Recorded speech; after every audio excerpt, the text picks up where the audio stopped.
बिस्मिल्लाहिर्रहमानिर्रहीम। अस्सलाम वालेकुम। Pure organic chemical free vitamin A and D से भरपूर दही से तैयार मक्खन से बनाया गया देसी घी से तैयार ये हेल्दी रेसिपी बुज़ुर्गों के लिए बहुत फ़ायदेमंद है। ये बहुत सॉफ्ट होती है, बच्चे बुज़ुर्ग इसे आसानी से आराम से खा सकते हैं। लीची का मौसम गर्मियों में सिर्फ थोड़े से वक्त के लिए लीची आती है, इसलिए इस वक्त का भरपूर फ़ायदा उठाया जाए और लीची से लुत्फ़अंदोज़ वो आपसे शेयर कर रही हूँ। लीची के फ़ायदे भी बहुत हैं। ये अपनी मिठास के साथ साथ बहुत से हैरानकुन सेहत के फ़ायदे के साथ साथ आती है। मेरी ये टिप उन अफराद के लिए है जो घर में अचार बनाते हैं और बाज़ार से अचार नहीं ख़रीदते।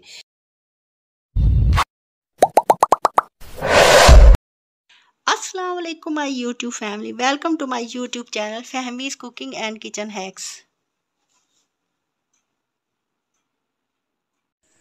आज मैं आपके साथ बहुत ही हेल्दी और बहुत ही बेहतरीन रेसिपी आपके साथ शेयर कर रही हूँ। देसी घी से तैयार कर रही हूँ। इसके लिए आटा जो आपने रोटी बनानी है, इसे पूरी फुल मुकम्मल कंप्लीट रोटी नहीं पकानी जैसे हम रोटी पकाते हैं। इसे इसी तरह थोड़ा सा बस इसे रहने दें, फुल जैसे पकाते हैं।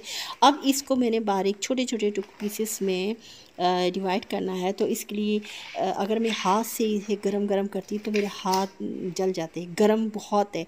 तो इसके लिए बहुत आसान तरीका है, जो पोना होता है रोटियां जिसमें रखी जाती हैं उसके साथ आप इस तरह दबाएं, आपके हाथ वैसे आप इसे हाथों से करेंगे तो बहुत ही गर्म लगेगी। इसके बहुत छोटे पीसेस करने होते हैं। ये बहुत सॉफ्ट बनती है, बहुत नरम।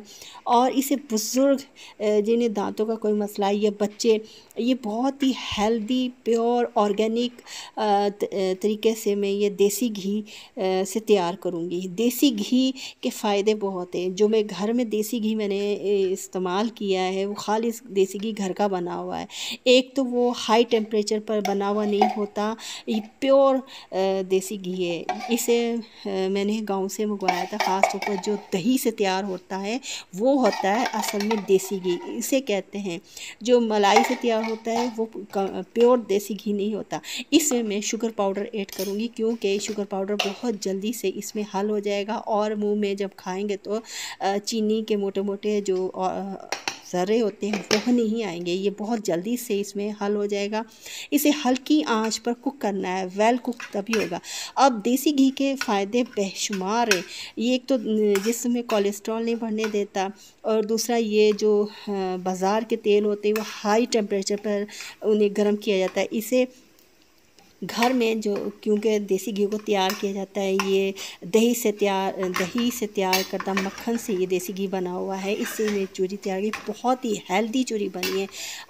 जिन को कोई मसाइल है, तिब्बी विटामिन ए और डी की कमी है जिन्हें, वो इसे बहुत अच्छी तरह शौक़ से और हर किस्म की चीज़ से बेफ़िक्र होकर खाएं। विटामिन ए और डी इसमें भरपूर है क्योंकि विटामिन ए और डी देसी घी से हमें पूरी तरह मुकम्मल तौर पर मिल जाता है। हमें किसी मेडिसिन की लेने की ज़रूरत नहीं होती। यकीन करें ये चूरी इतनी मज़े की बनती है, खालिस गंदम के आटे से तैयार। इसे बुज़ुर्गों को दिया जाए, बच्चों को दिया जाए, ये बहुत शौक़ से खाते हैं क्योंकि ये बहुत सॉफ्ट होती है। तो आराम से आसानी से दांतों से ये बहुत आसानी से चबाई जाती है। जिन्हें दांतों के मसले हैं, वो रोटी नहीं खाई जाती, उन्हें आप बनाकर। मेरी ये टिप उन अफराद के लिए है जो घर में अचार बनाते हैं और बाज़ार से अचार नहीं ख़रीदते। इसके लिए मैं तो हमेशा ऐसे ही करती हूँ। अचार में जो मसाले इस्तेमाल होते हैं उसे पहले साफ़ करके अच्छी तरह उसको हल्का सा भूनना। ये मैंने सौंफ लिए और इसे हावन दस्ते में या कूंडी डंडे में, आप जो आपके पास सहूलत है उसमें पीसें।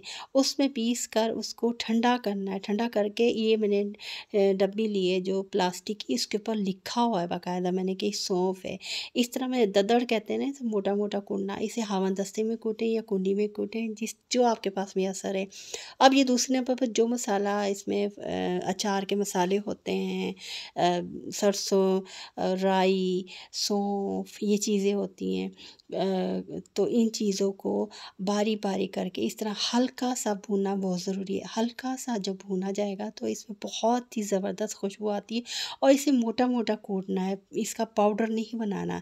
ये देखिए कितनी सहूलत रहेगी, कितनी आसानी रहेगी। इस तरह के सारे मसाले एक साथ ही आप बना के रख लें।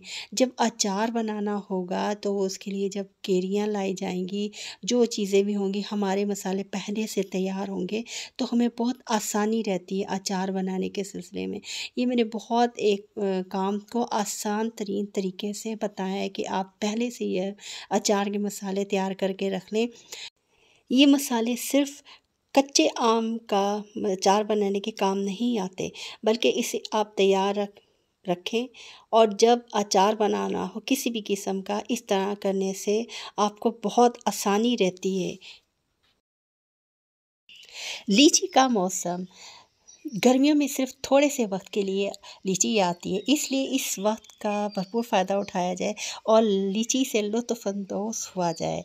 ये हमारा जाना हुआ लीची के फार्म हाउस पर, जहाँ पर दरख्तों पे बहुत फ्रेश लीची लगी हुई थी, वहाँ से लीची हमने ख़रीदी और ताज़ा से उतारी भी और बहुत इंजॉय किया। इस लीची को घर में लेकर आए और इससे फिर मैंने जो भी रेसिपी बनाई वो आपसे शेयर कर रही हूँ।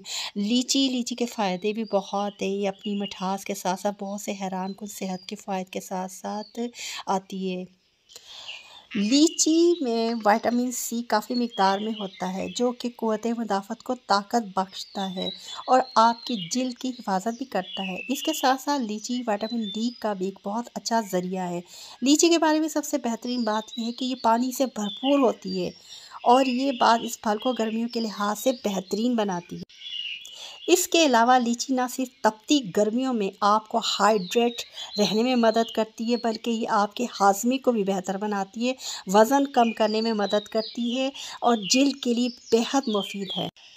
लीची के फ़वाइद में लीची एंटीऑक्सीडेंट से भरपूर होती है। जिगर की सेहत के लिए लीची में काफ़ी मिकदार में विटामिन ई भी मौजूद होता है। लीची सोजन को कम कर सकती है। लीची आपके मदाफ़ती निज़ाम को बेहतर बनाती है। लीची जिस्म में खून की गर्दिश को बेहतर बनाती है। लीची हाज़मे को बेहतर करती है। लीची ब्लड प्रेशर को कंट्रोल करने में मदद करती है, मजबूत हड्डियाँ करती है। लीची वज़न कम करने में मदद करती है। लीची दिल की सेहत को बेहतर बनाती है। लीची एनीमिया को होने से रोकती है। इसे हम घर में लेकर आए ख़रीद कर, क्योंकि ये जून का महीना लीची इस्लामाबाद में बहुत ज़्यादा होती है और फ्रेश होती है, रस से भरपूर। इसे खाते भी हैं और मैं तो इसका जूस भी बनाती हूँ, क्योंकि गर्मियाँ होती हैं तो गर्मियों में दिल करता है ठंडा ठंडा पानी, ठंडे ठंडे मशरूबात पीने के लिए। लीची को खाने के साथ साथ लीची का शरबत भी बहुत मज़ेदार बनता है। मैंने लीची के सारे छिलके उतार दिए, उसके अंदर से इसकी गुठली निकाली और इसे ब्लेंडर में डाला। अब इसमें थोड़ा सा बॉयल वाटर ऐड कर रही हूँ, क्योंकि मशरूबात के लिए तो पानी ज़रूरी होता है कि इसमें ऐड किया जाए। तो अब मैं इसे ब्लेंडर में डालकर इसको ब्लेंड करके इसका जूस बना रही हूँ। जब ये इसका अच्छी तरह से जूस निकल आएगा, इसे अच्छी तरह से ब्लेंड करना है। ये देखिए कितना ज़बरदस्त इसका जूस निकला। हालांकि पानी मैंने बहुत थोड़ा सा डाला, इसमें ज़्यादा पानी नहीं शामिल किया। अब इसके बाद मैंने स्टैनर से इसको स्टैंड किया है। यकीन करें इतना ज़्यादा जूस ये माशाल्लाह इसके अंदर से निकला था, और इतना मज़े का, इतना रिफ़्रेशिंग ज़बरदस्त कि बंदे को गर्मी में जो गर्मी से तंग आता है, बार बार प्यास लगती है, तो इससे प्यास भी बुझ जाती है। इसके फ़ायदे भी आपको मैंने भी बताए हैं, ये कितने फ़ायदे। इसमें से ऊपर थोड़ा सा गूदा निकला था, बाकी सारा इसका ये आप देख सकते हैं कि जूस से भरपूर है, भरी हुई है जूस से ना। ये तो इसमें मैंने थोड़ा सा शुगर अपने हिसाब से, जितनी आप लें या चाहे ना भी लें, नेचुरल भी इसे पिया जा सकता है, लेकिन इसकी अपनी नेचुरल जो मिठास होती है, बहुत ज़्यादा मीठा नहीं होता, ये हल्का सा मीठा होता है, जूसी होता है। ये जो लीची बहुत मज़े की ज़बरदस्त होती है। इसे मैंने अच्छी तरह मिक्स किया है इसमें चम्मच की मदद से चीनी को। अब इसमें बहुत सारी मैंने आइस क्यूब इसमें शामिल की इस लीची के जूस में, क्योंकि आइस क्यूब ज़्यादा ना हो तो फिर मज़ा नहीं आता। ठंडा ठंडा जब आपने गर्मी हो और प्यास लगी हुई हो और ऊपर से बहुत ज़्यादा बर्फ़ के साथ इस तरह के रिफ़्रेशिंग समर ड्रिंक्स पिया जाए, गर्मियों में जितने भी फल अल्लाह ताला ने हमें दिए, हर एक की अपनी अफादियत होती है। और गर्मियों में तो ज़्यादातर दिल करता है कि पानी पिया जाए, मशरूबात पिया जाए, और वो भी ठंडे। तो इसलिए इस मौसम के जो भी फल हैं उनसे भरपूर फ़ायदा उठाया जाए। उनके चाहे समर रिफ़्रेशिंग ड्रिंक्स बनाया जाए या उन्हें ऐसे ही खाया जाए। अगर आपको मेरी वीडियो पसंद आई तो काइंडली मेरे चैनल को ज़रूर सब्सक्राइब करें, लाइक करें, कमेंट करें।